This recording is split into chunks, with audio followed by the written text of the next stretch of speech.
예, 어, 목소리가 내가 뭐 다른 데보다 좀 적게 들리더라고. 예, 좀 크게 한다고 했는데 잘 안 들리네요. 그래서 목소리 좀 크게 한번 내볼게요. 우리 이제 어제 뭐 또 뭐 이번에 보면은 여름 오기 전에 보면은 각종 뉴스에 이제 명품에 관한 기사가 이제 좀 이슈가 된 적이 있는 것 같아요. 그 무슨 디오 크리 디 이러면서 그 380만 원짜리가 원가가 8만 원이었다.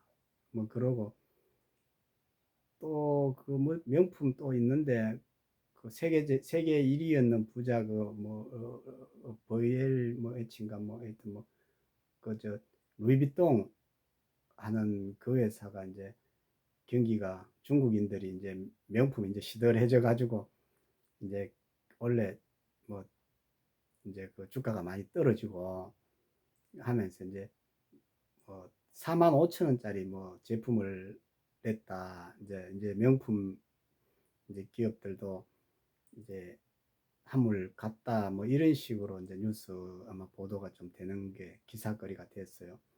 그 이제 그럼 4만 5천 원짜리가 뭔 거 보니까 그 초콜릿을 이제 뭐 그거 초콜릿 한 3천 하겠죠. 3천 하는데 거기다가 이제 그 루이비통 포장지를 이제 이렇게 초콜릿을 포장해가지고 그래가지고 4만 5천 원을 받는 모양이에요. 뭐 제가 잘은 모르지만 하여튼 뭐 그런 형태예요. 그러니까 이제 예, 그 뭐 질은 뭐 비슷하겠지만은 그 포장을 그 명품 포장으로 이렇게 했는 거를 이제 선호하니까 이제 그렇게 하는 마케팅을 그렇게 하는 모양이에요. 그러니까 이제 보통 보면 명품 사면은 이제 그 뭐 박스하고 안에 그 포장 잘 놓지 않습니까? 그 가방 같은 거 명품 가방 보면 백화점 가가 이래 나오는 그 보면은 명품 가방 들고 그 기념 사진도 찍고 명품 가방 그 백 그 포장 이런 거 있고 박스도 크게 해가지고 그탁 새겨 놨고 그거 들고 이래 나온단 말이에요. 그런 거 보면은 이제 예, 소비자의 이제 뭐 소비자고 할겠지 돈 있으면 뭐 하는 거야 뭐 누가 뭐라 그럴 수는 없죠. 근데 이제 어쨌든 기술 개발보다는 그 소비자의 허영심을 조장해서 이제 하는 그게 이제 기업 이윤을 추구하는 이제 그런 회사로서 이제 점이 찍혀 버렸는데 근데 처음 이제 명품을 선호할 때는 사실은 소비자가 그런 걸 기대하고 명품을 샀는 건 아니거든요. 그래서 우리가 주로 이제 이태리나 서구 유럽 쪽의 명품을 이제 명품이 된 그 이유가 정말 그 수작업으로 장인이 한 뼘 한 뼘 정말 이렇게 한 뼘 이렇게 에, 그 정성을 들여서 만든 그러한 과거의 그런 스토리가 축적이 돼 있기 때문에 뭐 그게 현대 그 기술로 뭐 그보다 더 잘 만들고 그보다 더 뭐 튼튼하게 만들 수 있어도 그러한 그 때문에 사실 그 소비자가 명품을 이제 선호하거든요. 그러니까 예술 작품처럼 소비자가 정말 한 뼘 한 뼘 그 정성, 그 장인의 손길 이런 것 때문에 우리가 이제 명품을 선호하는데 뭐 그렇다고 해서 그런 소비자의 심리를 그러니까 그게 잘못됐다고 할 수 없는 것 같아요. 저도 그렇거든요. 그 아무리 제가 소비자 운동을 하고 소비자 평가하는 플랫폼을 만들어서 정확한 그 소비자의 평을 해서 브랜드를 만들자 하고 있는 것이 이제 우리 메타홈의 취지인데 이제 아무리 소비자 운동을 하더라도 저는 이제 그러한 명품 브랜드가 가지는 가치 그러니까 이제 기술보다는 전통 그리고 어떤 화학적으로 막 그냥 대량 생산돼서 찍혀진 뭐 그러한 그 공산품보다는 그 장인의 손으로 한 땀 한 땀 떠서 만든 그러한 뭐라 그러죠? 그런 예술적 값어치. 이제 이런 것을 선호해서 뭐 그것이 돈이 설사 뭐 100만 원 아니라 1000만 원 아니라 뭐 1억을 주더라도 이제 그러한 것에 입각해 있는 명품이다 하면은 뭐 저는 그걸 예술 작품으로 보고 그런 값어치가 있다고 생각하는 사람이에요. 예. 그러니까 그런 쪽에는 또 제가 왜냐면 그건 그만큼 중요한 거거든요. 소비자 입장에서도. 음, 그래서 이제 그러한 기대가 명품에 있는 건데, 이제 그러한 소비자 기대를 무너뜨리는 거예요. 그 지금 명품이 왜 돈을 벌고 그만큼 벌니까네. 처음 명품의 그런 취지가 이제는 이제 그 명품이 이제 그 현장에서 생산되고 그런 그 기능공예에서 그냥 장인들에 의해서 생산되는 게 아니고 후진국의 값싼 노동력으로 그냥 대량 공산품이 되는 그러한 시스템으로 전환이 됐단 말이에요. 그러면서 어, 이미지는 전통적으로 고가의 이미지를 전략을 펴고 생산 방식은 현대적인 저 후진국에서 저가 노동력으로 해서 생산돼서 대량화해서 그냥 많은 매출해서 그냥 최근 몇 년 동안 이제 그 전 세계 1위 부자가 되고 1위 기업이 됐단 말이에요. 예. 근데 이거는 뭐냐 하면은 소비자를 기망하는 거예요. 그러니까 그런 이미지로 가지고 전통적인 이미지를 가지고 소비자에게 고가로 주도 사야 되겠다 하는 그런 소비자의 이미지를 심어줘 놓고는 실제로 생산은 공산품처럼 하는 것으로 해서 어, 어, 이제 판매를 했잖아요. 그럼 그건 소비자 기만 행위죠. 음. 그러한 명품을 소비자가 비싸게 주고 샀다는 것은 이제 소비자를 호갱으로 보는 경우거든요. 음. 명품이 지켜야 될 그런 가치를 벌써 훼손시킨 거거든요. 근데 그거는 이제 소비자들은 이제까지 속고 살았는 거죠. 소비자가 바보예요. 예. 소비자가 호갱이거든요. 그런 소비자를 이게 와 비싸게 써서 돈 헛건데 그렇게 말할 이유도 없어요. 그거는 소비자가 당연히 그, 어, 속았든 말든 그러니까 소비자를 우리가 안 됐다 이렇게 평가해 줄 이유가 나는 없다 이렇게 보는 사람이에요. 그래서 이제 제가 이런 것이 이제 2000년대 이후로 이제 이러한 정상을 보이는 것이 먼저 보여지거든요. 그게. 예. 안 그렇습니까? 전통적인 값어치를 중요시 여기면서 이미지는 예술 작품처럼 해놓고 이제 산업화가 되고 공업화가 되고 대량 생산 체제가 됨으로써 공장에서 생산해서 원가는 낮추고 이미지는 그대로 받고, 예. 이게 극과 극인데도 그 이미지로 돈을 받아서 떼돈을 버는 거 아니에요. 음. 거기에 소비자의 허영 심리가 동반돼서 기술적인 개발이 아니고, 그래서 기술을 개발해서 회사를 성장시키는 게 아니고 그런 이미지의 언밸런스에 있어서 막대한 부가 갭이 생기거든요. 이미지는 이만큼 좋은 이미지로 값어치 있는 이미지로 해놓고 생산 단가는 확 낮아지니까 이 갭이 엄청나잖아요. 그러니까 380만 원짜리의 이미지로서 8만 원의 값어치. 실제 이건 뭐냐면 산업화가 있건 공업화가 대량 생산이 있건 그런 혜택을 그거 받은 거예요. 어떻게 보면은 이미지는. 그리고 이미지를 했는데 그 기업이 또 나쁘다 할 수는 또 제가 보기 없는 것 같아요. 예. 그렇지만 엄밀히 말하면은 이제 그 갭이 이렇게 있었는 그 타이밍에서 그 기업은 엄청난 부를 축적을 한 겁니다. 그럼 소비자는 그럼 어떠냐? 소비자의 의식 수준이 거기에 따라가지 못했다는 거거든요. 그래서 저는 이제 이걸 미리 간파를 하고 제가 2000년 초부터 이거 소비자 호갱 시대다. 이건 소비자 소갱 시대다 이거지요. 예.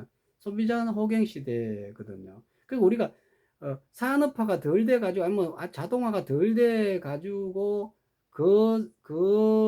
재화를 우리가 어쩔 수 없이 비싸게 소소히 사들 수 있는 그런 환경에서는 그것을 어쩔 수 없이 받아들였지만은 그 갭이 아주 찰나 한 20년, 30년간 생겼단 말이에요. 그 찰나에 그 기업은 그걸 활용해 가지고 소비자에게 덤티기를 씌우는 거예요. 이제 그런 소비자의 허영 심리가 이제 상승 곡선을 그래서 막대한 이익을 가방 하나 만들어 가지고 어떻게 세계 인류 부자가 되겠다는 거예요. 예? 자동차 만드는 것보다 더. 그렇지만은 그런 소비자의 심리학적 갭과 그 그런 전통적인 것에 해서 갭이 엄청나잖아요. 엄청나잖아요. 거기서 막대한 뭐가 생성이 되는 거죠. 이제 이게 이제 줄어들어 보는 거죠, 이제. 그래서 저는 이걸 이제 20년 전쯤에 제가 이제 이 메타원 플랫폼을 만든 계기도 그런 것이 소비자가 호갱이 되는 시대로 진입하고 있는데, 예? 왜 소비자는 아직까지도 그거 모르고 그러는 건지 그게 답답하더라니까요. 그래서 이제 소비자 운동을 해야 되겠다. 그리고 소비자가 참여하는 브랜드를 만들어야 되겠다 하는 생각을 뭐 2000년 초부터 제가 가지고 계속 있었고, 이건 제가 지금 말하는 게 아닙니다. 그 당시에 2000년도 제 쓴 글에서도 그 내용이 그대로 나와 있어요. 제가 기고한 글에서도. 예. 그 소비자 소경 시대다, 이거는. 그럼 앞으로의 미래 세계는 우리 소비자가 이제 좀 주도적인 역할을 하고, 소비자가 호갱이 되지 않은 시대를 이제 만들어야 되는데, 그리고 또 적극적으로 소비자가 또 돈도 벌 수 있는 그런 시스템을 구축을 해야 되는데, 소비자가 일반 개개인인데 막대한 돈을 투자를 해서 무슨 뭐 생산 시설을 할 수가 있습니까? 그리고 거대 자본주처럼 무슨 유통회사를 차려서 유통을 장악할 수가 있습니까? 그게 할 수가 없잖아요. 그러면 이제 이러한 소비자들이 내가 브랜드를 만드는데, 아니면 브랜드를 그 평가하는데, 아니면은 상품이라든지 서비스를 평가하는데 자기가 일정한 역할을 함으로써 이제 그 브랜드의 참여자가 되고 그 브랜드의 그렇게 사용자가 되고, 또 나아가 브랜드 이미지를 제고시키는 어떤 적극적인 이미지 메이커로서의 또 역할을 어, 해야 되는 거 아니냐. 그러면 그런 사람들한테는 미래에 엄청난, 또 뭐 엄청나다고 표현하지 뭐죠. 그런 것을 초기에 예를 들어 선도하는, 이제 그걸 미리 세상의 변화를 알고 미리 선도하는 그러한 소비자는 또 부자가 돼야 되잖아요. 그런 시대에 돈, 노력, 기술, 열정 이런 게 조금 못하더라도 기회, 빨리 시대가 변한다는 그러한 것을 빨리 캐치해서, 아니면 또 운이 좋거나 이런 사람들한테는 또 부가 가야 되는 것이 또 그것이 뭐 이치다. 저는 그렇게 생각하고 이제 그런 플랫폼 개발을 어떻게 할 것인가. 그것이 이제 오프라인 쪽으로 아무리 해봐야 우리가 공정한 시스템을 할 수 있는 평가단이 안 된단 말이에요. 그래서 제가 2000년 초에 한방병원하고 그 한의대하고 해가지고 이제 무슨 우리 한방바이오 제품의 임상 실험이라든지 뭐 이런 게 하면 무료 임상 모집하거든요. 그럼 대학에서 또 대학병원에서 하더라도 그 100명 모집하기가 쉽잖아요. 예. 다 공짜 해준다 해도 참 쉽지가 않습니다. 100명 뭐 공짜해주면 다 와가지고 임상실험에 참여할 것 같지만, 그래, 안 그렇더라니까요. 그래서 이제 제가, 이것도 시스템을 만들어야 되고, 또 하나는 이제 제가 이제 그때 이제, 거기에 이제 뭐 제안도 하고 책에도 제가 나왔었는데, 특히나 한방 바이오 식품의 전통식품도 그렇고, 또 하나는 뭐냐면, 소비자가 특히 사용해야 되는 거 말고 먹거리에 대한 거, 그죠? 먹어야 되는 부분에 대해서는 효능도 중요하지만 안전성도 엄청 중요한 거잖아요. 그래서 이 부분만큼은 특히 입으로 들어가야 되는 이러한 건강과 관련되어 있는 이런 부분에 대해서만은 절대적으로 소비자 안전과 소비자에게 유용한 제품을 생산자의 손에 맡겨 놓아야 되는 게 아니고, 소비자 평가를 받아서 그 제품의 평가를 해주는 것이 가장 안전하고 미래지향적이겠다는 생각을 제가 하게 된 거예요. 그래서 이런 플랫폼을 개발하려니까 그 당시에는 블록체인 플랫폼이라는 것이 2011년도에는 우리 국내에 소개가 되지를 않았단 말이에요. 그래서 제가 그러면 먼저 브랜드를 만들어야 되겠다. 소비자가 공동으로 참여할 수 있는 브랜드, 공동 브랜드. 그래서 이제 그 제안서를, 그 사업 제안서를 넣고, 그래서 이제 2011년부터 이제 브랜드 사업을 하게 된 거예요. 그 브랜드는 이제 우리나라 한방 전체를 아울러서는 어떤 이미지가 좋겠나. 그래도 좀 알려져 있는 이미지를 선택하는 게 좋거든요. 그러면 이제 한방 바이오와 관련돼서는 동의보감 약자를 따서 동보감이라는 브랜드를 딱 떠올리니까, 그게 이제 세상의 가정 보, 이제 보배 보자 아닙니까? 보배가 입으로 들어간 참 보배잖아요. 보배가 모든 사람이 동감하는 거. 그 보자를 딱 보자를 빼면은 그게 딱 중간에 보자인데 양쪽에 동감하는 거. 예, 이렇게 되잖아요. 그리고 또 그걸 일단 먹어봄으로써 감동하는 거. 예. 그런 거에다가 브랜드를 제공함으로써 진짜 그 소비자가 샀을 때 지불한 페이와 기대 심리, 그 소비자가 바라는 기대 심리가 일치되게끔, 그 갭이 많이 안 나오도록. 이게 명품하고 이거 갭이 엄청나게 났잖아요. 그래서 이 갭을 줄이고 그 이익을 소비자들에게 돌려주는 거, 참여자에게. 소비자라고 표현하지 않아요. 참여자에게 돌려주는. 이제 그러한 것으로 해서 이 브랜드라는 거는 바란다. 그러니까 쉽게 말해 소비자의 바람이 그게 포함이 되어 있는 거거든요. 기대 심리가 그걸 채워줘야 되는 것이 이제 시스템이 이제 소비자가 참여하는 브랜드, 소비자 평가를 받아서 하는 브랜드. 그래서 그 참여자에게는 혜택도 주는 브랜드. 이 사업을 추진을 하면서 이제 이 평가하기 위한 모든 공정한 평가를 해야 되잖아요. 거기에 어떤 제조사의 개입이나 아니면 그 추진하는 사람들의 그 사견이 들어간다든지 외부의 영향을 미치면 의미가 없어지잖아요. 기존 시스템보다. 그래서 이제 고민한 끝에 제가 2014년도에 이 블록체인 시스템이라는 걸 알게 된 거예요. 제가 비트코인이라든지 리플은 그 전에 알았어요. 그 전에. 그렇지만은 그 코인과 이 블록체인 시스템을 활용해서 이 브랜드 사업을 하겠다. 소비자 평가하고 이게 나중에는 더 나아가서 공정한 데이터를 생산하는 미래형 플랫폼으로, 그래서 나아가서 여론조사라든지 소비자 성향이라든지 모든 것을 할 수 있는 객관적 플랫폼을 구축해야 되겠다 하는 것이 이제 2014년도에 블록체인을 알면서 이제 제가 기획한 거거든요. 그래서 이거 이제 2014년부터 이제 제가 여기에 이제 올인하게 되는 겁니다. 그게 그래서 19년 정도 돼서 플랫폼의 기본 틀을 이제 잡아놓고 개발해 놓고 이제 그 안에서 예를 들어서 리워드로 보상해 줄 그러한 이제 코인도 이제 발행을 해서 이제 제가 상표 등록하고 뭐 코인 등록하고 이래가지고 다 플랫폼을 완성한 거거든요. 그게 2017년에서 2019년 사이에 이제 그게 다 완성이 된 거예요.